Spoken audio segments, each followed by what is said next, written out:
Okay, and welcome everyone to the Junk Planet. Today we're looking at the Dark Knight's Death Metal, Batman and Batcycle. This is of course the DC McFarlane Multiverse series of figures, which have been extremely hit or miss. Mainly hit in my opinion. I haven't got that many of them. The ones I have picked up, some have been great, some have been questionable. But I can tell you wholeheartedly, this is. I mean, look at it. Look how cool this is. This is so awesome. I don't know anything about the Dark Knight's Metal comic book series. It looks good. I know the Batman Who Laughs. I picked up that figure last year when that came out, and oh my god, does this make me want to read it? This really makes me want to read something I had no idea even existed, which is the good thing about the McFarlane DC Multiverse figures. A lot of people complain that, oh, we just want, give us a standard Wonder Woman, give us a standard looking Flash, so we can build the Justice League, give us a nice Dark Side, give us a classic General Zod, classic Gorilla Grodd, all these things.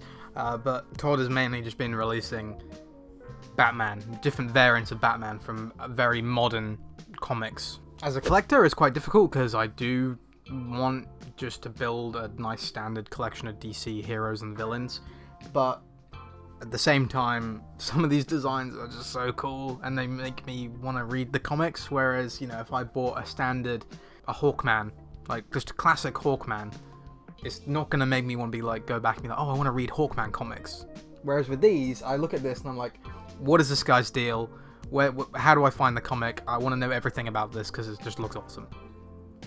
Unfortunately, the Batcycle and Batman figure do come separately, which is a bit questionable in my opinion. I don't know why they couldn't just bundle them together. But anyway, I'm rambling, so without further ado, let's review.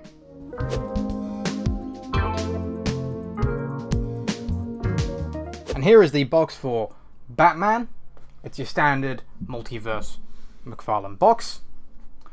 In here you have the comic book panels inside. There you have the stand, you have the trading card, nice window box. On the side there's DC Multiverse, Batman, McFarlane Toys at the bottom. On the back you just get some nice artwork of the figure, and then the other one's in the wave. Unfortunately they don't give any info about what the figure is or where it came from, but it is what it is. Oh wait, no, I tell a lie, it has the source of the comic book, but no information or read up about the character itself, which is a bit of a shame. And then on the side it says Dark Knight's Death Metal, and then Dark Knight's Death Metal here, Batman. And then for the Batcycle, DC Multiverse Batcycle, there it has the trading card, same design on the inside. On the side here it says Batcycle DC Multiverse. On the back you have the other figures in the wave, as well as the Batcycle artwork tells you where it came from. And again, no read up or info about what the Batcycle itself is, which is a shame. And then on the side, Dark Knight's Death Metal Batcycle. Oh yeah, it also says that on the top here as well. Nice. Alright, here we have Batman on the Batcycle. Oh, so cool. Just nerdgasms. Like, Jesus, look at this thing. It's so badass. Alright, okay, we'll look at them one by one, and then I'll put them back on the bike, and then we can take a look at them together. Let's start with the bike. Let's start with the bike, if I can get Batman off it. Alright, I'll put him to one side. Alright, here we have the bike, and wow. Insane detail, sculpt is great, good paintwork, could be slightly better. I'm pretty sure in the comic, this has a tongue that goes over the top of the wheel, that is not present here. I mean, I'm not too bothered. Again, I in terms of accuracy to the comic book itself, I haven't read it, so it doesn't really bother me. I think it just looks kind of cool. Just a lot of detail on this, just a crazy amount of detail. These are all like separate pieces that can be sort of moved. Don't know why I'm whispering. I think it's because I'm in awe. I'm just like, this is so cool. Like you have to be gentle when in its presence, The tyres, obviously, they both move, they're both articulated. There's articulation here. It is very low to the ground. I thought at first that this actually touched the floor, but it doesn't. It's slightly raised, but by doing so, it means it stands up incredibly well. This thing is not toppling over, and you don't need a crappy little kickstand to keep it in place. On this side, you have these exhausts coming through. You know what, just go out there, buy it. Even if you can't find Batman, this is still a really awesome looking bike. It looks great on a shelf. Anyway, let's get to Batman. Okay, and here we have Bats. This is by far the best McFarlane Batman that I've seen. The Flashpoint one looked really great, but again, it's not Bruce Wayne, it's Thomas Wayne. I don't know the Flashpoint storyline particularly well, so I kind of just wanted a really cool standard looking Batman, because the first McFarlane Batman they released is terrible. It looks really bad, but because they've been releasing so many, I feel like they're finally nailing how this guy looks. And this head sculpt, let's take a look at this. Got the white eyes, the little bit of stubble on the face as well. I'm a sucker for the smaller ears. I'm not a long-eared guy. Don't really like that design. But yeah, this, whew, it's good. It's good. It's good crap right here. This is the kind of stuff I make this channel for. Just looking at really cool toys. Really good likeness to how he looks in the comics as well. All right, so he has this trench coat, which goes all the way down, and it's very, very flexible. It doesn't get in the way. This isn't like a Marvel Legends Gambit where you can barely move the guy's legs. This doesn't hinder articulation really at all in the slightest. It's perfect. It's perfect use of a trench coat. I love the pliableness of it. There's a lot of sharp, pointed bits on this guy. So if you are getting this for a kid, be wary of that. It's not particularly nice to hold. It's very sharp. He comes with this awesome scythe. Great paintwork on this scythe here. It even got like dents and chips in it where, you know, he's been cracking through people. I don't really know if this Batman kills. I have no clue. All these little spikes are painted on his arms, on his trench coat. So are the buckles on the trench coat. They're all painted as well. None of these are painted, unfortunately, and neither there as well. That's one thing. If I did have a complaint, the sculpt is incredible, but there could be more paint. It's like here, you have all these spikes on his legs going down, but none of them are painted. They're all just in the same grey plastic. Same with the boots, just in black plastic. Same with the gauntlets. It's all just one silver piece. But not the end of the world. It still looks really cool. Anyway, should we take a deeper look at the articulation on this guy? Don't know why I'm asking, because I'm gonna do that. It's not like you can say yes, please. All right, let's take a look. Okay, so the head here is on a ball joint, so it looks side to side. It's a bit of a tilt, left to right, and he looks down that far, and he looks up that far. Okay, and the arms go up like so, and they can go about that far forward. They can't go all the way up, unfortunately, just because this does get in the way. I know I said earlier that it didn't hinder any articulation, but it does on the shoulders slightly. You can't really see it from here, but inside there is a butterfly joint. It's the standard McFarlane butterfly joint. I don't really know why it exists. It doesn't really do much, but it's there if you want it. And oh, it's good to see this on a Batman figure. Double jointed elbows. Okay, and the hands, they're on a ball joint, so you can go up and down, and they can rotate all the way around. Then obviously the same articulation applies to the other arm. For the torso, I do have some issues here.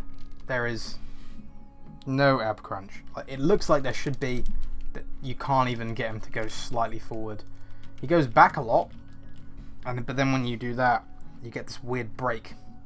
You can get a little bit of side to side, and if you hold this, you can get it to twist as well. But no going forward, which sucks. Then at the waist, there is no twist at the waist. The only twist you get is at the torso here. So the legs can go this far forward and this far back, and they go all the way out. So you can definitely get them doing the splits if you wanted to.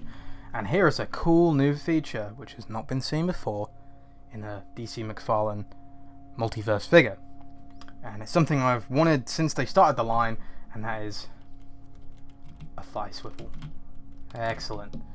Excellent. So that helps with posing a lot, especially on the bike. It helps him sit on the bike way more, and I think that's why they added it, and it looks seamless, like you wouldn't even know that it was there. See, I thought they would change it up the top so it swivels right at the top, but no, they do it just there. Then on the knees, double jointed, they can go about that far, so there's definitely something getting in the way, hindering the articulation, but I mean, you're not going to really need it going any further back than that anyway, so that's fine. And then, yeah, you have these kind of ugly ball joints for the feet, which do twist all the way around, and then you do get some side-to-side ankle pivot, and there's a little toe joint, and the leg goes this far up and this far down. So yeah, that's the articulation for this guy. Unfortunately, he only comes with this one accessory, so no alternate heads, alternate hands, batarangs, nothing, which is a shame. I mean, this scythe is really cool. It's very well detailed, very well sculpted. I don't know if he uses batarangs or grappling hooks in the comics, so maybe this is more accurate, but having some fisted hands would have been cool, because not everyone is going to be buying the Batcycle. And the scythe simply fits in his hand. I say simply, it is quite a struggle to get in. These hands are very tight. I just got to try and force it in there, unfortunately. Luckily, none of the paint will smudge or scrape off, because these haven't been painted. The worst thing is that these are really sharp, so trying to get it in, look at my hand, my finger. And you can't just put it on at the bottom and slot it in. You can do exactly what I just said you couldn't do. Then that fits in his hand, like so. Okay, let's get the bike. Okay, so to get Batman on the bike, you just sit him on like this. The trench coat can flow back. You can have him reaching out and putting his legs on the pedals. They only just about reach. So then, yeah, his hands just slot on like so. They're a bit hard to get off once you put them on there. And just want to sit him down properly. Boom, there it is. Batman on his Batcycle, looking just so cool. This is the coolest thing ever. That gets a thumbs up from me. It just looks awesome. So cool. So cool. And I feel like I've said that a million times in this review, and I'm very sorry, but come on, look at it. He's on like a cool dead bat skeleton bike, isn't that just... yeah. Oh man, okay. Let's do some height comparisons. Okay, so Batman on the bike comes in at around... it's quite tall actually. Around 7 inches. Maybe 6.5, no, 6.5 inches. Without the bike, he comes in at around... just under 8 inches, so 7.75 inches. Okay, and time for some comparisons. Here he is next to your average 6-inch scale Marvel Legends. This is Carnage. Here he is next to the NECA Master Splinter. Here he is next to the Star Wars Black Series Count Dooku. Here he is next to the only ever McFarlane Batman figure that I own. And he's a bit taller than this guy. And he's way more, I don't want to say realistic looking. This guy's very stylized. And forgive me, I cannot remember the name of the comic book series this guy is from. I think, is it White Knight? I want to say White Knight, could be wrong there. Originally this was my favourite McFarlane Batman that I got, because it looked the coolest to me at the time, but unfortunately the eyes, I'm not a big fan of being able to see the pupils in the eyes. I never liked that in a Batman design. I like the white eyes. That's why in the films I think he always looks a bit strange. And there's all the yellow from the belt has rubbed off on this guy, not on his stomach and on his legs, which isn't great. Okay, and that was the Dark Knight's Death Metal Batman and Batcycle from DC McFarlane Multiverse Wave, whatever you want to call it. There's a lot of words right there. Sorry, I'm a bit sniffly today. That has not stopped me. We march through it, guys. These toys ain't gonna review themselves. What am I talking about? Sorry, I'm insane. Again, I've gone on about how cool this is throughout the entire review. It is by far the best McFarlane thing I've ever bought. If you love Batman, get it. Well, if you, like me, if you haven't read the comic, I don't care. Get it. It's cool. Look at it. It's so cool. For the price, insane. Insane deal for the price. Especially when compared to some import quality figures. You know, I just think these standard price companies are really hitting it out of the park at the moment. Like, Black Series is really great. Marvel Legends is picking up in quality. And McFarlane is getting better. Like, these figures are getting a lot better with each iteration. And I'm just excited for where this is going to go. And I hope, as much as I love Batman, he is my favourite DC superhero, just slightly above Superman. I just wish he would release more characters. That's all I would want from McFarlane. There's a lot of Batman. A lot of Batman, Batgirls, Batpeople, different dimensions of Batman. I think it's time for something new. Although, what do I know? Just give me more stuff like this, I'll buy it. It's great. Anyway, this has been The Junk Planet, and I shall see you guys soon.